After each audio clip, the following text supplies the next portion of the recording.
여러분, 믿음이란 뭘까요? 제가 다음 포털 사이트, 다음 사전에 찾아보니까 믿는 마음, 그렇다고 여기는 마음이 사전적인 정의예요. 그런데 우리 믿음의 언어로 표현해 보자면 하나님을 신뢰하고 복종하는 것이 믿음이에요. 그러기 위해서는 우리는 하나님의 말씀을 읽는 거예요. 믿기 때문에. 그 말씀 속에 우리가 그 말씀을 왜 읽어야 되는지 영적인 진리가 담겨져 있습니다. 우리가 하나님을 알기 위해서는 말씀을 읽어야 합니다. 근데 말씀을 읽는 것은 어른들만, 어린이들만, 청소년들만 그렇게 읽는 것이 아닙니다. 그 말씀을 읽는 것은 모든 세대가 다 그 말씀을 읽습니다. 그러면서 그 말씀 읽을 때 잘은 모르지만 그 말씀 읽음을 통해서 하나님께서 깨닫게 하시는 것이 있습니다. 한 가지 단어라도, 단편적인 것이랄지라도, 주관적인 것이랄지라도 하나님 말씀을 보면서 하나님 말씀을 깨닫는 거예요. 그러면서 하루를 살아가는 것입니다. 저도 어렸을 때 생각해 보니까 하나님 말씀 읽기가 가장 싫어했습니다. 성경책을 피면 항상 마태복음 1장에서 포기합니다. 왠지 아십니까? 마태복음 1장에 보면 족보가 나와요. 족보가 뭐하러 필요 있냐? 그러면서 1장 보다가 졸아요. 그러다가 포기해요. 다시 구약부터 시작해보자 해서 창세기 1장 읽습니다. 읽으면 천지창조 쭉 나오면서 이것이 나랑 무슨 상관일까? 이러면서 또 성경을 덮어요. 그럼 성경을 읽지 못했던 것 같습니다. 말씀 묵상은요, 말씀 읽는 것은요, 하나님의 말씀을 읽는 것으로부터 시작됩니다. 저는 말씀 묵상하기 힘들다, 말씀 읽기 힘들다라는 분들에게 이렇게 얘기해 드리고 싶습니다. 말씀을 최소한 3번 정도 읽으면 그 내용은 알지 않겠습니까? 아무리 지혜가 없다 할지라도 3번에서 5번 읽으면 그 말씀이 무슨 이야기를 하고자 하는 말을 알 거예요. 그러면 그 말씀을 통해서 내게 주시는 말씀을 우리는 붙잡을 수 있고 들을 수 있습니다. 근데 우리는 이렇게 영적인 밥을 챙겨 먹기가 누군가가 이렇게 하라 했을 때 하지만 하지 않아요. 그리고 스스로 자원해서 하지 않습니다. 하지만 인간은 배가 고프면 어떻습니까? 맛집을 찾아서 먹으러 갑니다. 그리고 하루 먹을 것이 없으면 편의점에 가서 뭐라도 사 먹어요. 음식점, 냉장고를 털어서 음식을 해 먹습니다. 근데 영적으로 갈급함, 하루라도 안 먹으면 그렇게 하는데 하나님의 말씀을 하루라도 안 먹으면 영적인 갈급함을 느끼지 못하는 분들이 생각보다 의외로 너무나 많다는 거예요. 여러분, 영의 양식은요, 먹는 거예요. 저도 저희 아이들한테 항상 하는 얘기가 있습니다. 넌 하나님을 믿니? 예수님을 믿니? 그러면 하나님 말씀을 읽는 거야.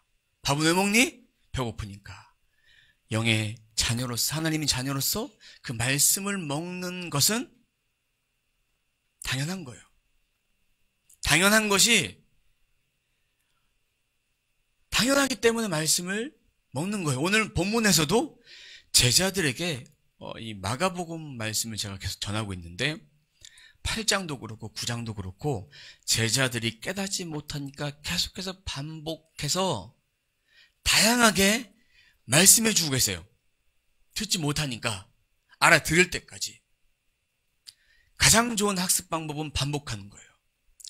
영어 단어 하나를 잘 못 외울 때는 반복해서 드립다 외우면 계속해서 기억하면 이해가 되고 외울 수 있고 그 단어가 까먹지 않는 거예요. 제가 중학교 때 외웠던 스쿨이라는 단어 있습니다. SCHOL. 이 단어를 지금도 기억한 이유는 반복해서 들었고 썼고 한 100번은 넘게 썼던 것 같아요. 외우려고.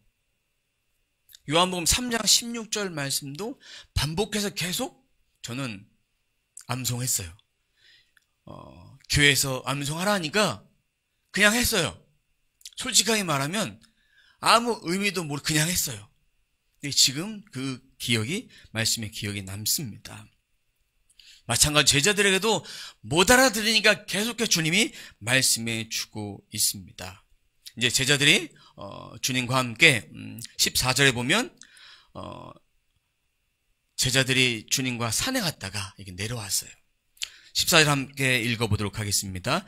이에 그들에게 와서 보니 큰 무리가 그들을 둘러싸고 서기관이 그들과 더불어 변론하고 있더라. 변론했던 이유는 뭔지 아십니까? 제자들에게 어둠의 영을 쫓아낼 수 있는 권위를 주셨는데 그 권위를 사용하지 못했어요. 귀신 들린 아이를 데리고 온 아빠가 요청했어요, 제자들에게. 근데 못 쫓아낸 거예요. 그것 때문에 너희들이 진짜 제자가 맞냐? 왜 못 쫓아냈냐? 그러면서 질문을 계속하고 있는 건 논쟁인데 이 얘기는 멱살만 안 잡았지 싸우는 거예요. 여러분, 화가 나서 막 열이 받았어요. 그때 어떻게 합니까? 막 이게 자기의 권리를 주장하기 위해서 막 싸워대는데 지금 이 제자들은 많은 무리들 앞에서 둘러싸여서 서기관들과 논쟁을 펼치고 있는 거예요. 조용조용하게 얘기한 것이 아니라 막 목소리가 막 터져라 외치면서 그렇게 싸우고 있는 그런 장면입니다. 왜 못 고쳤냐? 왜 그랬냐? 예수는 도대체 어디 갔냐라고 하면서 그런 논쟁 가운데 하고 있는데 예수님이 산에서 제자들과 3명의 제자들과 내려옵니다. 그때 무리들이 예수님께 달려가요.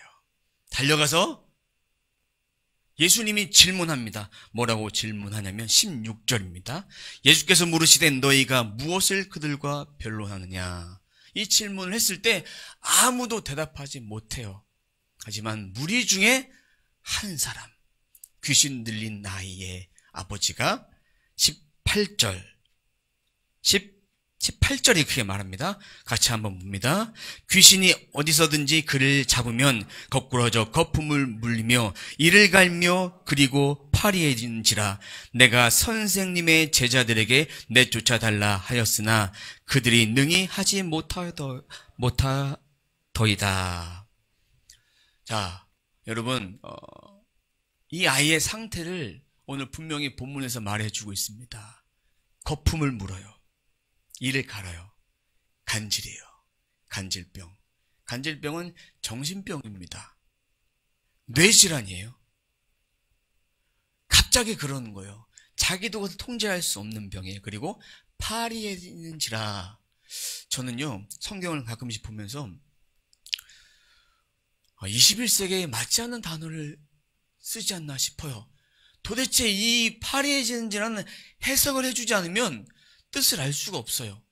저도 어렸을 때 파리해지는지라 읽어봤지만 기억이 안 나는데 전신이 순간 마비되는 증세가 일어난 거예요. 의학적인 용어로 그런 용어를 씁니다. 근육간 대경련 발작. 잠시 잠깐 온몸 사지가 움직이지 않는 그런 상태입니다. 근육이 경직된 거예요. 근데 두 가지 상태를 보면 이 사람은 그냥 뇌질환, 또 뭔가 뇌가 아파서 정신이 건강하지 못해서 아픈 것인데 오늘 말씀 17절에 보면 선생님, 말 못하는 귀신 들린 내 아들을 선생님께 데려왔나이다. 이 말씀을 보면 귀신이 들렸다고 했어요. 자, 그것이 문제인 거예요. 성경은 오늘 말씀의 귀신은 어떤 존재냐? 하나님과 인간과의 관계를 파괴시키는 존재. 그리고 인간과 인간과의 관계를 파괴시키는 존재예요. 하나님께 점점 멀어지고 사람들과 공동체 관계에서 살아가기를 점점 분리시키는 그런 존재예요.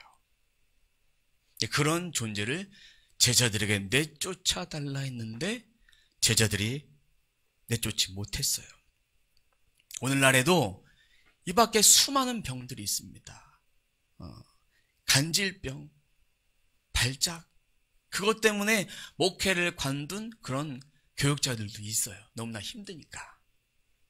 공황장애, 이건 정신불안장애입니다. 또 불면증, 우울증, 치매, 알츠하이머, 여러 가지로 고통받는 이들이 있는데 전 이 말씀을 보면서 그 시대나 지금이나 예수님의 존재가 참 필요하구나. 나 혼자 살 수 없구나. 주님이 계셔야 우리가 참된 평화를 누릴 수 있습니다. 여러분, 여러분이 아무리 잘났다고 내 생각대로 산다고 해도 주님이 없다면 여러분들은 과연 잘 살 수 있겠습니까? 행복할 수 있어요? 행복할 수 없습니다. 주님 때문에 우리 행복한 것인데, 그래서 우리는 그 말씀을 읽는 거예요. 제가 말씀을 읽어야 됩니다라고 강조해도 왜 지나치지 않느냐? 이 말씀을 읽어 여러분들이 살 수 있는 거예요. 여러분들이 하나님이 여러분의 숨을 너 오늘까지만 살아라 하고 숨을 딱 걷어가시면 우리는 더 이상 살 수 없어요. 저희 아버지가 돌아가실 때 숨을 거둘 때의 장면을 떠올려 보면 심장 박동이 점점 줄어듭니다. 그리고 숨이 점점 줄어들면서 말할 힘도 없이 점점 심장이 뛰는 둥 마는 둥 그러다가 고요하게 숨을 잃습니다. 근데 그 모습이 참 평안해 보이셨어요. 하나님을 영접하고 예수를 영접하고 가셨기 때문에 불안해하지 않고 세상 어떤 모습보다 평안한 모습으로 가셨습니다. 만약에 여러분들이 예수 믿지 않고 내 뜻대로 살다가 내 생명 다했을 때 그 사람들의 특징은 죽기 싫은 거예요. 불안한 거예요. 가야 될 땅이 천국이 아니라 하나님의 영광인 땅이 아니기 때문에 두려운 것입니다. 우리가 생명이 있을 동안에 하나님을 찾는 것입니다. 하나님을 예배하는 것입니다. 그런데 오늘 말씀에 보면 이렇게 귀신 들린 아버지가 왔을 때 상식적으로 생각을 해보세요. 여러분 생각해 보세요. 왔으면 뭘 해야 됩니까? 치료를 해주셔야 돼요. 그리고 기도를 해주셔야 돼요. 악한 영아 떠나라 이런 기도를 해주셔야 되는데 오늘 말씀에서는 19절에는 뭐라고 말씀하시냐면 믿음이 없는 세대요 라고 하면서 꾸짖어 주는 말씀으로 시작하십니다. 믿음이 없는 세대 누굴까요? 제자들이 주님의 권세를 가지고 믿음 없었기 때문에 내어쫓지 못했습니다. 그리고 서기관들 믿음이 없기 때문에 그것을 의심했습니다. 또한 누굽니까? 유대인들 표정만 바라보고 따라왔습니다. 그 세 명의 부류의 사람들에게 믿음 없는 세대라고 얘기해 주면서 19절 말씀 같이 한번 보도록 하겠습니다. 대답하여 이르시되 믿음이 없는 세대여 내가 얼마나 너희와 함께 있으며 얼마나 너희에게 참으리요 그를 내게로 데려오라 하시매. 꾸짖어 주면서 비교해 주시는 거예요. 비교해 주십니다. 믿음이 없는 세대를 꾸짖어 주면서 너희들이 이렇게밖에 나를 믿지 못하는구나 라며 꾸짖어 주십니다. 20절 말씀을 세번역 성경을 한번 같이 한번 보도록 하겠습니다. 그래서 그들이 아이를 예수께 데려왔다. 귀신이 예수를 보자 아이에게 즉시 심한 경련을 일으켰다.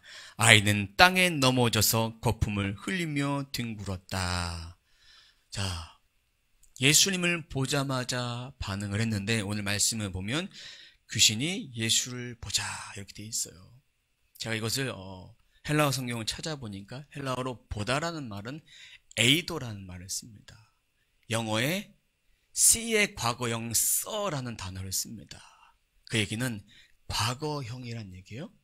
과거부터 주님이 오셨을 때부터 이미 감지하고 있고 봤다란 얘기예요. 근데 이 보다라는 말은요, 능동태예요. 시제로 능동태라는 얘기는 무슨 얘기냐면 이 악한 영이, 이 귀신이 반응을 한 거예요. 예수님이 오시기 전에 반응하면서 어떤 반응을 보였냐? 심한 경련을 일으켰고 또 땅에 넘어져 거품을 흘렸다라는 얘기는 이 말씀을 통해 보는 것은 간질과 발작 증세를 어둠의 권세가 사로잡아서 이 아이를 그렇게 이용한 거예요. 그러면 믿음이 없는 세대란 말을 다시 한번 보도록 하겠습니다. 믿음이 없는 세대는 이렇게 어둠의 권세도 예수 그리스도의 이런 권위를 알아보는데 유대인들은 알아보지 못했다. 믿음이 없는 세대를 부각시켜 주는 거예요. 신적 권위를 보여주셔도 그것을 깨닫지 못하는 거예요. 수많은 기적을 베풀어 주셨어요. 수많은 기적들을. 그렇다면 그 기적을 봤으면 하나님의 말씀이 얼마나 놀라운 것이구나를 깨달아야 되는데 이들에게는 그것보다는 자신에게 필요한 일용할 양식만을 구했던 모습을 볼 수 있습니다. 우리의 기도가 우리의 일용할 양식을 구하는 기도입니까? 아니면 하나님의 나라와 하나님의 의를 구하는 기도입니까? 우리는 내 식대로 예수님을 믿습니다. 내가 구하고 싶은 거 구해요. 내가 찾고 싶은 거 찾습니다. 그런 그리스도인에게 능력이 과연 있을까? 구할 것은 구해야 되겠지만 우리들에게는 예수로 인해 먼저 만족할 수 있는 삶을 살아야 되는 거예요. 이 세상을 살아갈 힘이 예수님께 있는 거예요. 저도 1년에 한 번씩은 허리가 좀 많이 아파요. 못 일어날 정도로 아파요. 어쩔 때는 설교하려고 단에 섰는데 허리가 엄청나게 아파요. 근데도 설교 중에는 아픔을 느끼지 못해요. 그 설교가 끝나고 집에 딱 가면 그 다음날까지 누워있는 거예요. 주님이 주신 힘으로 한 거예요. 만약에 일상생활 속에 그렇게 했다면 저는 움직일 수 없었을 거예요. 여러분들도 각자 약한 부분이 있습니다. 그 약한 부분을 하나님이 보살펴주지 않으면 우리의 피부로 가장 와닿는 우리가 한 달 월급을 받지 못했을 때, 한 달 생활비가 없을 때 많이 힘들잖아요. 근데 그건 힘든데 우리와 주님과 함께하지 않으신다는 그 사실을 느끼지 못하며 살아가는 것, 그것이 더 안타까운 사실 아닐까요? 주님이 기적을 행하셨을 때는 믿습니다라고 고백했지만 이렇게 믿음에 없는 세대라고 책망받았을 때는 그들이 기분 나빴을 거예요. 깨닫지 못했으니까. 계속해서 말씀을 들어도 깨닫지 못하는데 저도 여러분들도 계속해서 하나님 말씀을 읽고 묵상을 하고 기도를 하고 그렇게 살아도 내 뜻이 너무나 강하기 때문에 그 뜻을 깨닫지 못하기 때문에 여러분들 안에, 저 안에 이렇게 자아가 강한 거예요.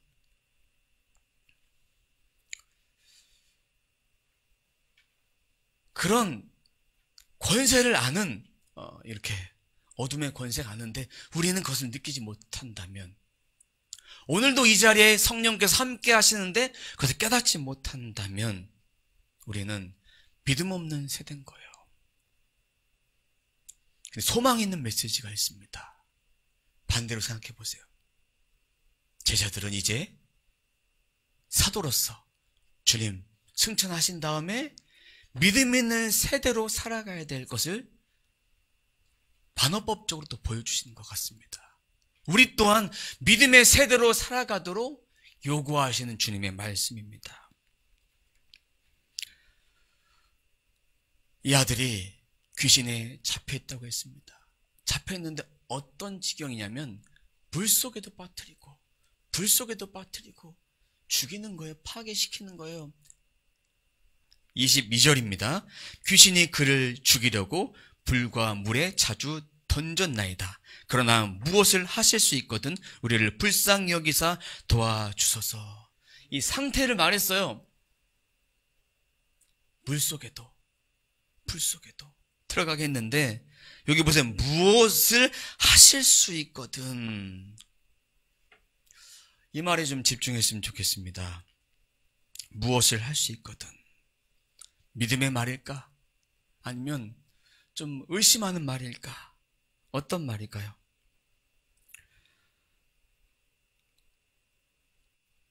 자, 세번역 성경을 다시 한번 읽어보도록 하겠습니다. 22절 하반절. 네. 하실 수 있으면 우리를 불쌍히 여기시고 도와주십시오. 하실 수 있으면 얘기는 두 가지 헬라어 단어가 여기 써 있어요. 하실 수 있으면 이라는 단어는 듀나미스라는 할 수 있다라는 단어와 A라는 만일, if란 단어가 썼습니다. 만일 하실 수 있으면 라는 얘기는 부정적인 얘기예요. 제자들도 못했으니까 주님한테 기대 안 합니다. 하실 수 있겠어요? 이 질문하는 거예요. 그러면 하실 수 있다 해보세요. 이런 얘기예요. 예수의 존재를, 능력을 부정하는 것입니다. 예수님께는 불가능한 일이 없었습니다. 그러면서 주님이 꾸짖어 주십니다. 믿는 자에게 능치 못함이 없다라고 꾸짖어 주면서 이제 24절에 이 아버지가 바뀌어요. 어떻게 바뀌냐? 한번 같이 봅니다. 곧 그 아이의 아버지가 소리를 질러 이르되 내가 믿나이다. 나의 믿음 없는 것을 도와주소서 하더라. 이 아버지의 믿음이 100% 바뀌었다고는 할 수는 없지만 지금 이 아버지는 벼랑 끝에서 잡고 있는 거예요. 예수님을 의지할 수밖에 없는 상황인 거예요. 왜요? 내 아들을 고쳐줄 분은 예수님밖에 없으니까. 그 전에 믿음 없는 그런 고백을 주님은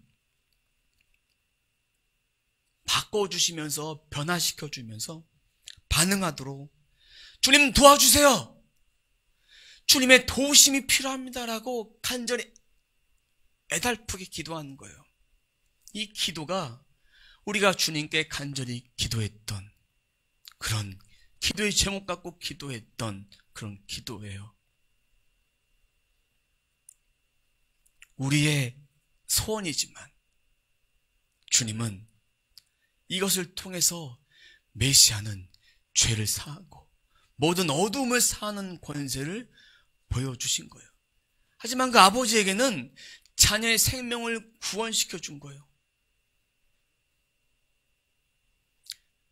이 아들 속에 있는 더러운 영에게 25절부터 27절까지 명령하시고 그리고 회복시켜주는 말씀이 있습니다. 25절, 26절, 27절 같이 한번 보도록 하겠습니다. 예수께서 무리가 달려 모이는 것을 보시고 그 더러운 귀신을 꾸짖어 이르시되 말 못하고 못 듣는 귀신아 내가 내게 명하노니 그 아이에게서 나오고 다시 들어가지 말라 하심에 귀신이 소리 지르매 아이로 심히 경련을 일으키게 하고 나가니 그 아이가 죽은 것 같이 되어 많은 사람이 말하기를 죽었다 하나 예수께서 그 손을 잡아 일으키시니 이에 일어서더라. 아멘. 주님의 메시아 사역을 하신 거예요. 메시아 사역. 모든 백성을 살리는 사역들을 하셨습니다. 근데 이 사역을 언제 하셨느냐가 중요해요. 25절부터 27절까지 읽으면서 언제 하셨을까요? 언제? 무리가 모여들기 전에 하셨어요. 왜 그러셨을까? 25절 상반절 예수께서 무리가 달려 모이는 것을 보시고 달려오는 그 사이에 그 사역들을 하셨어요. 왜냐하면 무리들은요 예수님의 기적을 보고 파했어요. 기적을 행하는 분, 메시아 된 사역을 오해할까봐 이걸 먼저 하신 거예요. 여러분, 예수님께서 공생의 기간 동안 많은 사역들 하셨어요. 그 사역이 주님이 메시아로서 생명을 얻고 풍성이 얻고 내 영혼을 살려주고 죄와 사망의 권세를 이기고 이제 그 생명을 통해서 너희는 영원히 구원받는 새로운 피조물 된다. 새로운 생명체로 새로운 영혼으로 살게 된다는 것을 보여주시는 그런 부활에 대한 그 메시지가 담긴 사역이었는데 이들은 그저 병을 고쳐주시는 그 사역으로 그것에만 관심이 있었어요.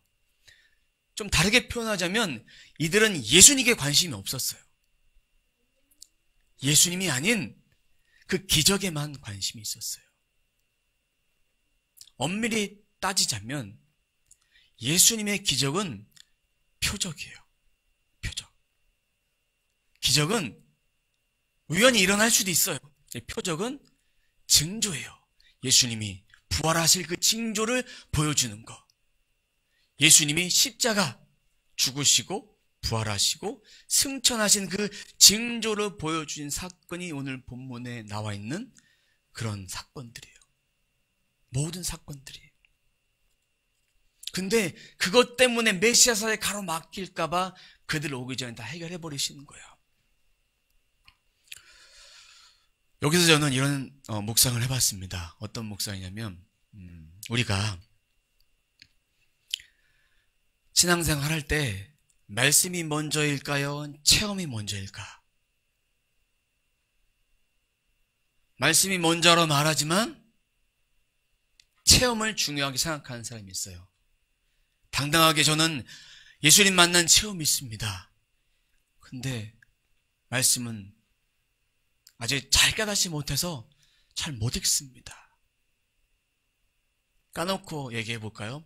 저나 여러분들 하나님의 말씀이 적혀진 이 66권의 말씀을 전부 다 유창하게 해설하고 깨닫고 그럴 사람이 있을까요? 저도 못하고 여러분들도 못해요. 부분적으로 알 뿐이에요. 이 말씀의 깊은 그 뜻은요, 천국 가서 주님께 물어보고 싶어요. 저는요, 이 말씀의 뜻이 무엇입니까? 라고. 저도 모르기 때문에. 그러면 모르기 때문에 못 읽는다라는 것은 핑계인 거예요. 핑계예요. 교수님하자면 핑계예요.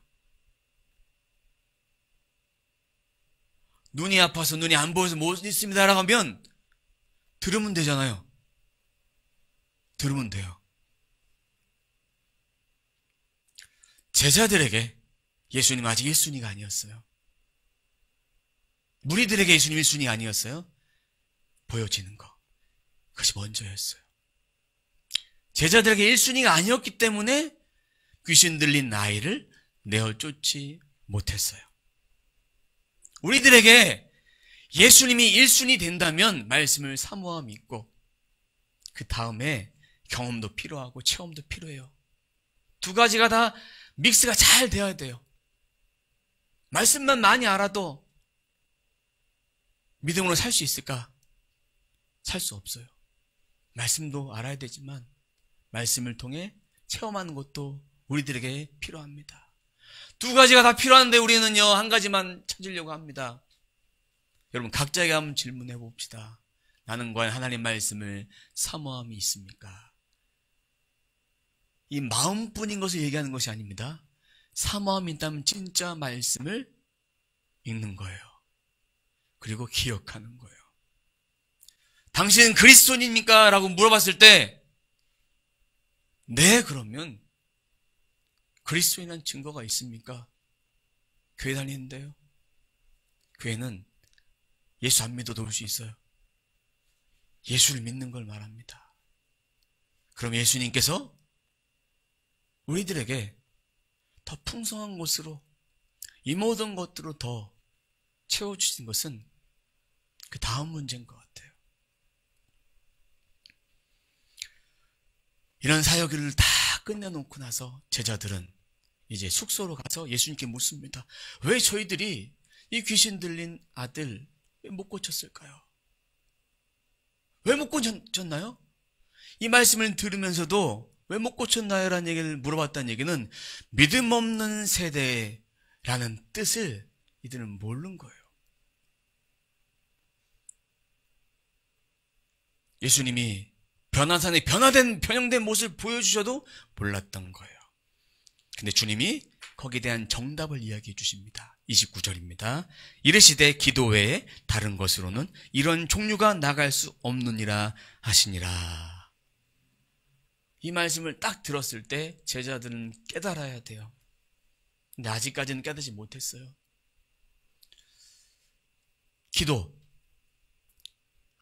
기도해야 이런 능력이 나간다라고 말씀해 주고 있습니다. 제자들은 이전에 그런 권위를 가지고 귀신을 내어 쫓았어요. 어둠의 영, 마귀를 내어 쫓았어요. 근데 이번엔 못 쫓았어요. 전 이 말씀을 보면서 이런 깊은 질문을 해봤습니다. 묵상을 해봤어요. 주님, 우리가 피조물이군요. 창조자가 아니니까 주님이 능력을 주셔도 하나님의 영광을 위해 사용할 때 이런 능력이 사용될 수 있는데 제자들은 이전에도 했으니까 오늘도 할 수 있겠다. 자신의 경험을 의지했다. 자신이 아는 하나님에 대한 범위, 자신이 아는 예수 그리스도에 대한 범위를 이 정도로 정해놓고 이전에 했으니까 지금 하겠지. 믿음으로 구했다면 했을 거예요. 역사를 베풀어 주셨을 거예요. 베풀었을 거예요. 하지만 그들에게는 하나님에 대한 신뢰, 예수 그리스도에 대한 신뢰보다 자신의 경험을 의지했다는 거예요. 이 이야기는 제가 세 가지로 좀 이렇게 좀 요약해서 좀 적어봤습니다. 너희들은 믿음으로 간구하지 않았다. 하나님의 영광을 위하여 사용한 것이 아니다. 진리를 믿지 못하고 깨닫지 못하는 믿음의 세대다. 이러니까 내쫓지 못했던 것이고, 기도에 주님과 관계가 바로 되지 않았기 때문에 아무리 그런 능력을 구해도 능력이 나타나지 않았다는 것입니다. 기도는 내 뜻을 구하는 것이 아닙니다. 하나님의 뜻을 구하는 거예요. 하나님의 뜻. 하나님과 바른 관계를 맺고 있으면 구하면 잘못 구할까요? 아니면 잘 구할까요? 잘 구합니다. 내 욕심을 따라 구하지 않아요. 근데요, 놀라운 것은요, 그렇게 구하지 않아도 주실 것은 주신다는 거예요. 이 앞에 전제가 하나님과 올바른 관계, 머물러 있는 관계, 주님과 손잡는 관계, 이 관계예요. 이 관계가 되어야 되는 거예요. 주님, 왜 제 기도에 응답지 않습니까? 네가 뭘 구했는데? 내 육신의 만족을 위해서 구한 것이 내 뜻을 이루기 위해서 구한 것이 계속 기도하다 보면요, 잘못 구했구나. 응답이 안 된 게 응답이구나. 이렇게 깨달아집니다. 그것이 성숙한 믿음이에요. 아이들은요, 기도 제목을 내놔라 그러면 동일하게 자기가 갖고 싶은 거, 이루고 싶은 거 다 그렇게 구합니다. 순수한 거예요. 근데 주님은 주세요. 근데 그걸 주시면서 뭘 깨달아야 되느냐? 풍성한 것을 주시는데, 그렇다면 진정 구해야 될 것이 예수 그리스도의 이름이다. 주님이다. 이것만 구하는 것을 끝나면 유대인들처럼 자신의 목적을 이루기 위해서 내 아픈 거, 내 먹을 거, 내 부족한 거 채우기 위해서 가지고 나왔던 그런 그 심령으로 나온 거예요. 근데 주님은 그 다음 단계를 원하시는 거예요. 여러분, 우리가 처음 믿었을 때, 초신자 때 기도 응답이 참 잘 돼요. 구하면 다 들어줘요. 어린아이에게 부모가 아이가 필요한 거 다 채워줍니다. 근데 어느 순간이 되면 안 줘요. 20살 넘어가면 네가 알바를 하든지 직장생활에서 벌어서 해. 심지어 어떤 대학생들은 자신이 알바해서 등록금 4년 동안 이렇게 내면서 공부한 친구들도 많습니다. 돈을 벌어보면서 수고를 하는 거예요. 부모의 마음을 아는 것이죠. 우리가 주님께 기도함을 통해서 하나님의 마음이 하나님의 나라와 하나님의 영광을 위한 그런 삶인데 그것을 조금씩 깨닫게 되는 것입니다. 그렇다면 주님의 마음을 알기 때문에 그런 기도에 능력이 있습니다. 그런 기도에 힘이 있습니다. 그런 기도를 통해서 또 다른 생명을 살릴 수 있습니다. 그러니까 하나님은 믿음의 사람들을 통해서 지금 일하시는 거예요. 모든 것을 이제는 하나님의 영광을 위해 쓰는 거예요. 내가 공부 잘해서 하나님 영광을 위해 내 이름이 드러나면 하나님이 하셨습니다라는 고백을 할 수 있는 거예요. 전교 꼴찌가 전교 중위권에 들고 1등 하는 것도 하나님 영광을 위해 하는 거예요. 드럼을 처음부터 잘 치는 사람이 없죠? 처음부터 잘 치셨어요? 안 치셨죠? 다 하나님의 영광을 위해 오늘도 예배를 위해 또 내게 주신 그 달란트를 가지고 하나님의 영광을 위해 살아가는 것입니다. 말씀의 결론입니다. 우리 모두는 하나님과 바른 관계를 맺어야 됩니다. 그것이 믿음으로 삶을 살아내는 것입니다. 우리는 대강절을 보내고 있습니다. 대강절. 성탄절을 전후로 해서 4주간 주님의 오심을 기다리며 탄생을 기다리며 주님이 우리들에게 평화와 또 회복과 은혜를 내려주실 것 기다리며 또한 앞으로 다시 오실 주님을 기다리는 대강절을 보냅니다. 그것이 예수님의 구속사, 하나님의 구속사 사역에 담겨진 것입니다.